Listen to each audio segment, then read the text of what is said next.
Bendiciones, hermanos, ¿cómo están ustedes en esta mañana? Es martes 6 de julio. Una vez más estoy con el hermano Tony García aquí para estudiar la lección de escuela sabática y compartirla con ustedes. Hermano Tony, buenos días, bienvenido. Buenos días, pastor, y bienvenidos, hermanos, otra vez a esta escuela sabática, la cual esperamos, como siempre, que sea de gran bendición para todos. Dios nos ha permitido amanecer a un nuevo día y es motivo de gozo, y más cuando vamos a abrir su santa y bendita palabra, la cual debemos hacerla con reverencia, hermanos. Amén.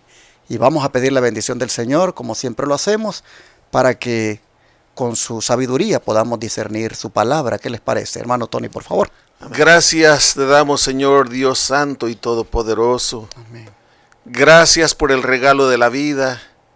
Gracias porque hasta aquí no nos ha faltado nada. Gracias porque todavía la gracia está abierta para todo aquel que quiere ser salvo, que pueda venir a los pies de tu Hijo amado. Gracias que estas lecciones nos están guiando, Padre, a los pies de nuestro Salvador Jesucristo. Gracias porque todavía tenemos este privilegio, esta libertad de reunirnos, de usar estos medios que llegan a muchos lugares como esas cárceles, hospitales y tantos otros lugares que personalmente no podemos ir, pero tu palabra entra allí, Padre. Sé con cada uno de los oyentes, bendícelos, Padre, y que puedan recibir esta palabra en su corazón y queden grabadas en su mente. Amén. En el nombre de tu Hijo amado, Cristo Jesús. Amén. Amén. Amén. Nosotros estamos viendo esta semana cómo el problema doctrinal en el cual la iglesia primitiva se ha visto involucrada le está trayendo prácticamente una división. Y vamos a ver ahora que es necesario de alguna manera arreglar esto para que haya unidad en la iglesia. Así que bajo el subtítulo Luchando por la unidad, ¿qué hizo, hermano Tony, aquella delegación de cristianos con respecto a ese desacuerdo del cual hemos venido hablando y por qué esto es importante para todos nosotros? Vamos a leer lo que el apóstol Pablo dejó escrito en Romanos 15, versículos 5 y 6, y luego en Hechos 15, versículo 6. Primero Romanos 15, 5 y 6, y dice así: que el Dios de la paciencia y el consuelo os dé entre vosotros un mismo sentir, según Cristo Jesús, para que unánimes a una voz glorifiquéis al Dios y Padre de nuestro Señor Jesucristo. Y Hechos 15, 16 dice: entonces se reunieron los apóstoles y los ancianos para tratar el asunto. El problema que había surgido allí ameritaba, era necesario que hubiera esta reunión para tratar ese asunto, para llegar a un común acuerdo. Y eso es lo que la palabra de Dios nos dice, que lleguemos a un acuerdo, que estudiemos, que hablemos, que oremos.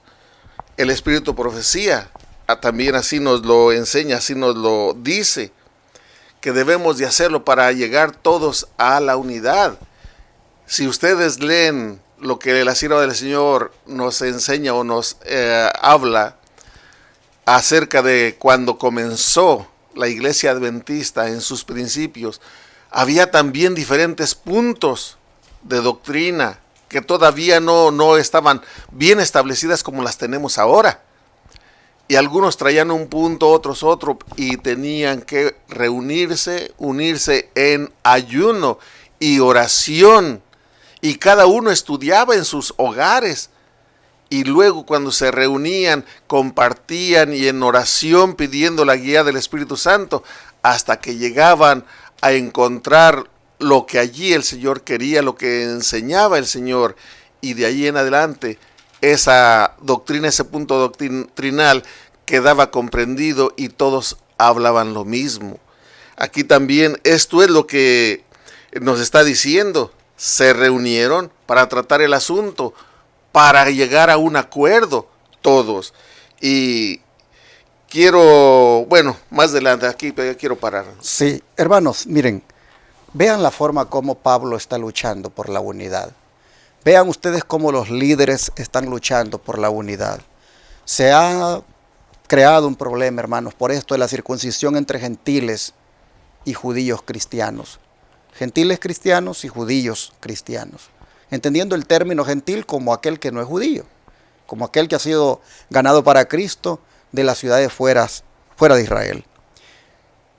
Pero no tengo cómo luchan por la unidad los apóstoles. Primeramente, apelando a la hermandad, a que tengan un mismo sentir, según Cristo Jesús, a que sean unánimes y que busquen glorificar a Dios. Aquí nosotros miramos que es lo primero que hay que hacer, apelar a la unidad. Pero luego nosotros vemos que no solo se queda en la apelación, vemos que se juntan para conocer el asunto. ¿Cuándo es que los cristianos se juntan para conocer lo relacionado a un tópico o lo relacionado a alguna doctrina? ¿Cuándo es que se juntan ellos para conocer? ¿Cómo es que ellos se juntan, mejor dicho, para conocer el asunto? Bueno, hermanos, abriendo el manual. El manual de 66 libros que Dios nos ha dado. No leyendo el manual de iglesia ese que sacan a veces a relucir ahí algunos, no. El manual bíblico. Amén. Leyendo el manual de 66 libros. Se juntaron para conocer el asunto. Es decir, hermanos, escudriñaron, estudiaron. Hagamos un llamado a la unidad, pero al mismo tiempo sentémonos a estudiar este tema. Y en ese sentido, la sierva del Señor nos dice o nos exhorta que nosotros hagamos lo mismo, ¿no es cierto? Sí, aquí en Testimonios para la Iglesia, el tomo 5, página 229, dice: el Señor nos ha dado en su palabra instrucciones definidas e inequívocas, por cuyo acatamiento podemos conservar la armonía y la unión en la iglesia. Hermanos y hermanas, ¿estáis prestando atención a estas recomendaciones inspiradas?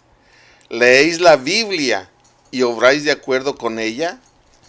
¿Estáis esforzándoos por cumplir la oración de Cristo, de que sus discípulos estuviesen unidos?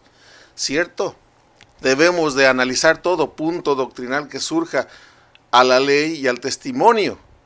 Como lo acaba de decir el pastor, en este problema que surgió, ellos tenían que ir a las Escrituras, aunque el Nuevo Testamento como lo conocemos no existía todavía, pero tenían todas las Escrituras hebreas y era suficiente para llegar a un conocimiento y sobre todo la oración.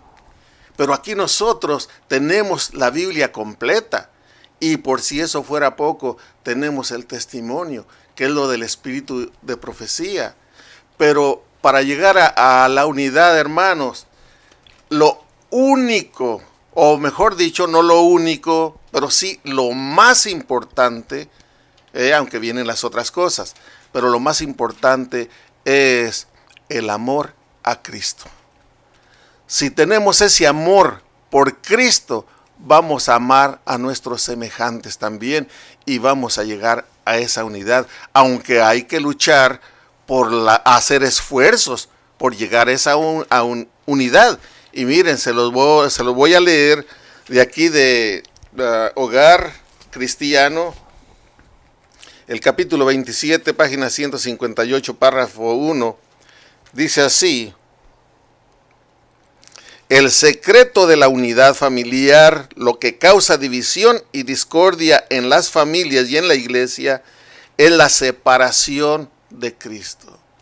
Hermano, si no andas tú caminando en religión, porque podemos ser muy religiosos como lo eran los escribas y fariseos, demasiado religiosos, pero el amor de Dios estaba muy lejos de su corazón y de amar a sus hermanos. Aquí dice, lo que causa división y discordia en la familia y en la iglesia es la separación de Cristo. Acercarse a Cristo es acercarse unos a otros. Vamos a buscar la unidad. Si amamos a Cristo y sabemos de la obra que Él nos ha encomendado, vamos a buscar esa armonía. Y luego sigue diciendo, el secreto de la verdadera unidad en la iglesia y en la familia no estriba en la diplomacia ni en la administración, ni en un esfuerzo sobrehumano para vencer las dificultades, aunque habrá que hacer mucho de esto, claro que sí. Va a haber que esforzarse, derrumbar esas barreras. Pero lo importante es, dice, sino en la unión con Cristo. Mientras estemos más unidos con Cristo, vamos a tener el carácter de Cristo. Y vamos a amarnos unos a otros, hermanos. Ahora yo les pregunto, ¿qué más hubo de hacer eso de conocer el asunto por medio de las escrituras, según lo ha presentado aquí la sierva del Señor Elena White? ¿Qué más hubo? Bueno, escuchar a aquellos que habían trabajado con los gentiles, que dieran el testimonio de cómo es que había sucedido esto, primeramente de que ellos se convirtieran. ¿Y quién más podía hacerlo, hermanos? Que Pablo, Bernabé y Pedro.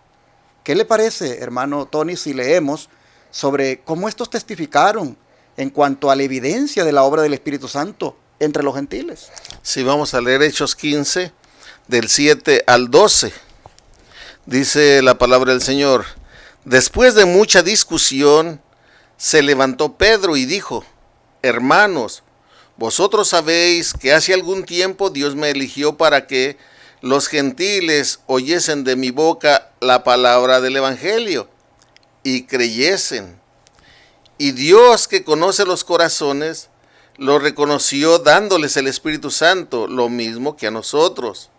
Ninguna diferencia hizo entre nosotros y ellos, pues por la fe purificó sus corazones.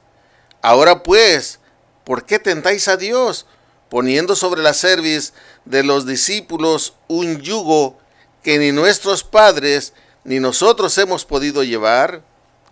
Antes creemos que por la gracia del Señor Jesús seremos salvos, igual que ellos. Entonces toda la multitud cayó y oyeron a Bernabé y a Pablo, que contaron las grandes maravillas y señales que Dios había hecho por medio de ellos entre los gentiles. ¿Qué podían testificar? Todas las grandes maravillas que Dios estaba haciendo en los gentiles. Cómo Dios no estaba haciendo diferencia en la predicación de Pedro. Ni siquiera eran bautizados cuando recibieron el Espíritu Santo. De tal manera que Pedro exclamó y dijo: bueno, ¿quién era yo que estorbase al Espíritu Santo cuando ya ellos lo habían recibido al igual que nosotros? Eso después, además de lo que contó el apóstol Pedro, luego Pablo también cuenta las grandes maravillas que Dios había hecho entre los gentiles y cómo los gentiles habían recibido la palabra. Todo esto ayudó mucho para que los que estaban escuchando glorificaran a Dios y llegaran a la unidad. Interesante lo que Pedro dice, hermanos. Creemos que por la gracia del Señor Jesús seremos salvos de igual modo que ellos. En otras palabras, Pedro dice: no somos salvos por guardar la ley ceremonial. No somos salvos por circuncidarnos. Somos salvos por la gracia de Jesucristo. Y ellos recibieron el Espíritu Santo sin necesidad de circuncidarse. Dios les ha reconocido y les ha bendecido con el Espíritu Santo igual que nosotros. Nosotros hemos sido circuncidados, El Señor derramó su Espíritu sobre nosotros. Ellos también, el Espíritu Santo ha venido sobre ellos y no han sido circuncidados, dice Pedro. Así que Dios no ha hecho diferencia entre ellos y nosotros, demostrándonos que tanto ellos como nosotros somos salvos por la gracia. Amén. Mis hermanos, así nosotros vemos que pues dentro de esa lucha por la unidad apareció esta reunión, apareció digámoslo así, debate con los líderes de la iglesia. Apareció, hermanos, este discurso de Pedro y el de Bernabé y el de Pablo, buscando concientizar, buscando, hermanos, que todos los judaizantes, buscando que los que se aferraban a las tradiciones entendieran que la salvación es por gracia. Esto me hace pensar en este líder religioso que hay ahora en el mundo y que se hace llamar el sucesor de Pedro. Cómo él debería de aprender del apóstol Pedro, en el sentido de no estar promoviendo tradiciones, sino de promover la salvación por gracia. Noten, Pedro el apóstol dice que las tradiciones, el aferrarse a ellas, el arraigarse a la ley ceremonial, eso no nos hace salvos. Lo que nos hace salvos es la gracia de Jesucristo. Pero el que se hace pasar ahora como el sucesor de Pedro, lo primero que hace es promover las tradiciones. ¿Cómo nosotros miramos, hermanos, que deberíamos de aprender de estos líderes? Hay una cita aquí que viene a continuación, si la lee, hermano Tony. Sí, en el comentario bíblico adventista del séptimo día de la hermana Elena G. de White, el tomo 6, página 1061, dice: cada alma salvada en la primera dispensación fue salvada por Cristo, tan ciertamente como somos salvados por Él ahora. Bueno, ya lo comentó usted. Sí, por la gracia. Ahora, hermanos, nosotros miramos de que no solamente era el punto de la circuncisión que estaba causando división en la iglesia y que había que luchar porque eso se arreglara para que hubiera unidad. Nosotros vemos ahora en la lección que viene a continuación otro factor que planteaba un reto en esto de lograr la unidad entre los conversos judíos y gentiles. ¿De qué factor estamos hablando, hermano Tony? En Romanos 14, del 19 al 21, vamos a leerlo. Romanos 14, del 19 al 21 dice: procuremos lo que contribuye a la paz y a la mutua edificación. No destruyas la obra de Dios por causa de la comida.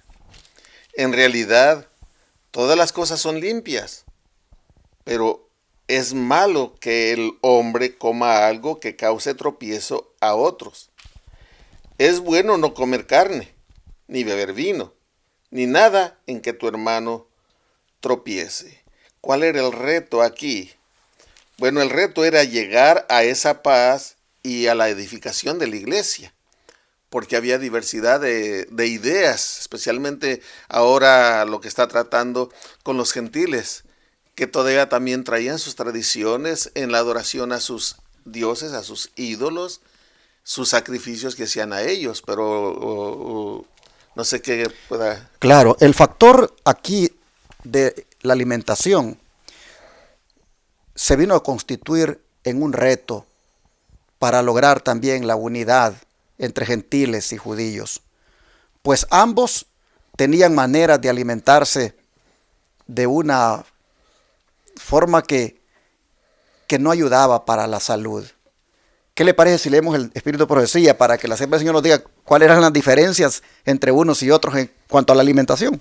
Amén. Vamos a leer en las notas de la vida del apóstol Pablo, páginas 65 y 66. Y dice así: los gentiles estaban acostumbrados a comer la carne de animales que habían sido estrangulados, mientras que los judíos habían sido instruidos divinamente con respecto a los alimentos que debían usar. Eran muy específicos en que al matar a las bestias, el cuerpo debía ser bien desangrado. De lo contrario, no se consideraba como carne saludable. Dios había dado estos mandatos a los judíos con el propósito de preservar su salud y fuerza. Los judíos consideraban pecaminoso utilizar la sangre como un artículo de la dieta. Consideraban que la sangre era la vida y que el derramamiento de sangre era una consecuencia del pecado. Por el contrario, los gentiles practicaban la recolección de la sangre que fluía de la víctima del sacrificio, y la bebían o la usaban en la preparación de comida. Los judíos no podían cambiar las costumbres que habían observado durante tanto tiempo y que habían adoptado bajo la dirección especial de Dios.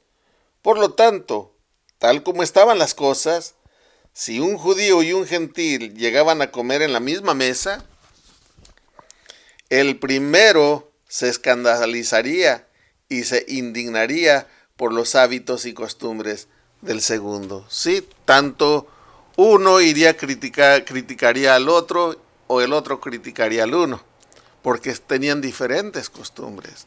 Y uno se sentía que estaba más en lo correcto, en este caso el judío, porque había recibido la instrucción de Dios. Pero aquí estaba ya de por medio la salvación de las almas, de llegar a esa unidad, y no por tu conducta de crítica fueras a perder aquella alma. Y ese era el reto, ese era el problema. Exactamente. El punto aquí era que los cristianos judíos les preocupaba de que estos gentiles se les estuviera aceptando en la iglesia como miembros y todavía comiendo de esa manera como lo hacían. Y caían en el error de juzgar, de condenar. Y Pablo tiene que, en esta lucha por la unidad, decirles que busquemos lo que contribuya a la paz, les dice, a la mutua edificación. Y les dice, no destruyan la obra de Dios por causa de la comida. Todas las cosas son verdad limpias, pero es malo que el hombre haga tropezar a otros con lo que come. Aquí nosotros vemos, hermanos, de que pues la manera como se comía, lo que comía, generaba división. Al punto que Pablo dice, bueno es no comer carne ni beber vino, ni nada en que tu hermano tropiece o se ofenda o se debilite. Hermanos, Pablo está aquí apelando a la iglesia, a que no nos dividamos por estos asuntos. Por supuesto, hermanos, todo tiene que entenderse en su debido contexto. Y aquí tiene que mirarse el contexto histórico. En este tiempo, pues la dieta que era mejor para el cristiano era la que tenía que ver con Levíticos 11 y la que tenía que ver pues con esa luz que se había recibido hasta este momento.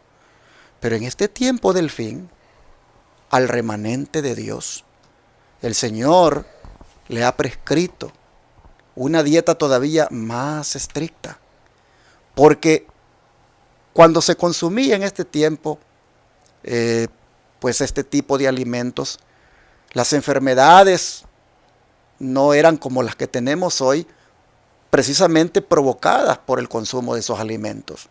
De manera que no vayamos a pensar de que por la forma de hablar Pablo aquí, está él como desmeritando la dieta basada en lo natural, o que esté él diciendo, miren, no importa qué es lo que la gente coma, no la molesten. Sí, en ese tiempo, pues llegar al punto de condenar y juzgar por eso y de enemistarse, pues estaba mal. Pero en este tiempo, hermanos, yo creo de que los que por la gracia de Dios hayamos adquirido algún conocimiento de cómo alimentarnos mejor para tener una salud óptima, hermanos, también tenemos que ser muy equilibrados en la manera de evaluar cuando otros no lo están haciendo o no lo quieren hacer. No debemos llegar al punto, hermanos, de juzgarlos, de condenarlos. Nuestro trabajo debe ser, como dice la mensajera del Señor, educar, educar, educar. Enseñar, enseñar, enseñar. Haciendo conciencia y dando el ejemplo. Y que la gente por sí misma pueda entender de que como está comiendo no es lo mejor. Pablo está aquí apelando a los cristianos judíos a que busquen la mutua edificación, a que no sean piedra de tropiezo unos con otros, ni el que cree que se puede comer de todo, ni el que cree que hay que ser más conservador en esto de la comida. Pablo dice, no busquen ofenderse por esto. Pablo está, hermanos, luchando aquí por la unidad de la iglesia.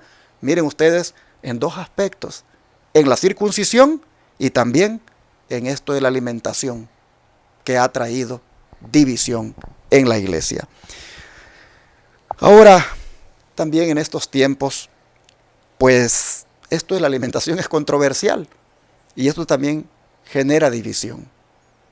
Los que comen carne le dicen debiluchos a los que no la comen, y los que no la comen le dicen a estos que son unos comelones, y por ahí, hermanos, se acusan unos con otros y pues caen en el error hasta de dividirse.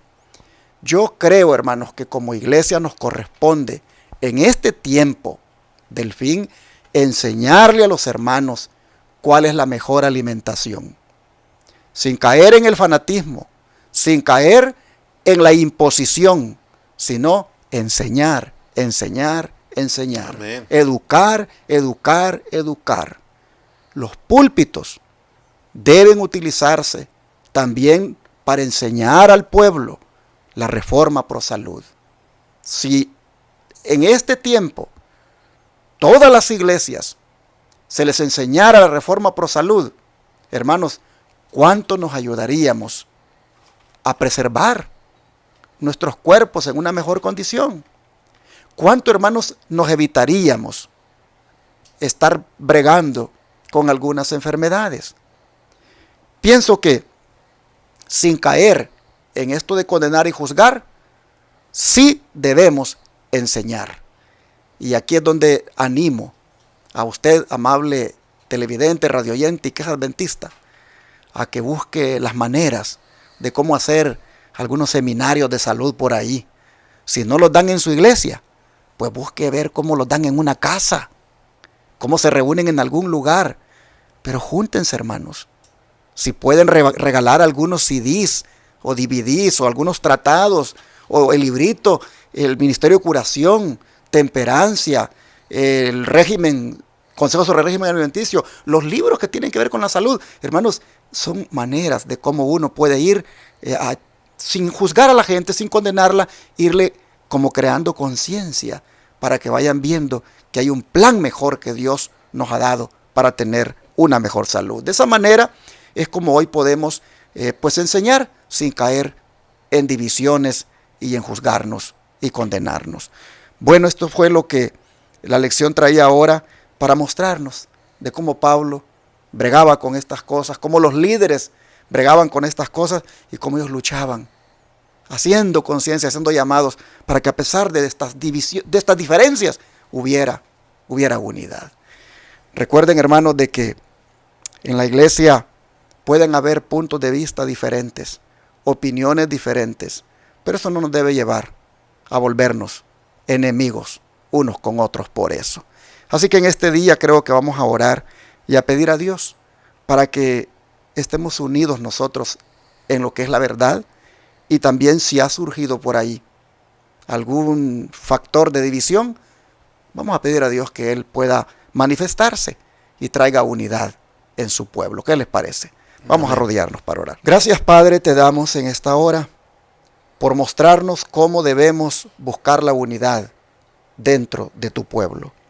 Nosotros miramos aquí que la unidad se buscó apelando, estudiando y tratando de que no hubieran divisiones, ni ofensas, ni tropiezos entre los miembros, por las maneras de cómo interpretaban.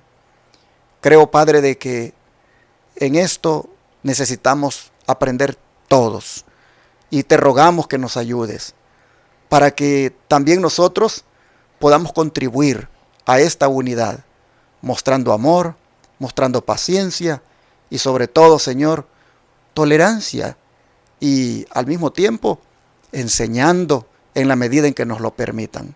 Te rogamos, Padre, que si hubiera algún problema de división en la iglesia por estas cosas que estamos tratando, que en alguna forma tu Espíritu obre para que haya humildad y se ceda en cuanto a las posiciones equivocadas y acepten lo que es verdad aquellos, Señor, que tal vez están desviados. Te rogamos que tú obres y que tú traigas unidad dentro de esa iglesia que pueda estar dividida. Así, Señor, te lo pedimos en el nombre de Jesús. Amén.